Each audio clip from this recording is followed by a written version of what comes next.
பிசாசுடைய வார்த்தையினால் உண்டான காயப்படுத்துதலின் துக்கமா இருந்தாலும் ஆண்டவர் தேற்றும் போது அதற்கு மிஞ்சி எந்த ஆறுதலும் இந்த உலகத்திலே இல்லை. கர்த்தர் வாக்கு கொடுக்கிறார், அவர் உங்களை தேற்ற போகிறார். கர்த்தர் உங்களை தேற்ற போகிறார். அவர் தேற்றும் போது நீங்கள் இழந்த இழப்பு உங்களுக்கு மறக்கப்பட்டு போகும்.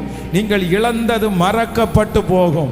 உங்களை வருத்தப்படுத்தின வார்த்தைகள் உங்களுக்கு ஞாபகம் வராமலே போகும். நான் நம்புகிறேன், எந்த இடத்துல நீங்கள் கூனி குறுகி, எந்த இடத்துல ரொம்ப சோகமாய், எந்த இடத்துல நீங்கள் துக்கப்பட்டீர்களோ, கர்த்தர் வாக்கு கொடுக்கிறார், கர்த்தருடைய தேறுதல் உங்களுக்கு நேரே வரப்போகிறது. ஆண்டவர் உங்களை தேற்ற போகிறார். அவருடைய தேறுதல் இனி யாரும் உங்களை ஆறுதல் படுத்த வேண்டியதே வராது. ஹல்லேலூயா.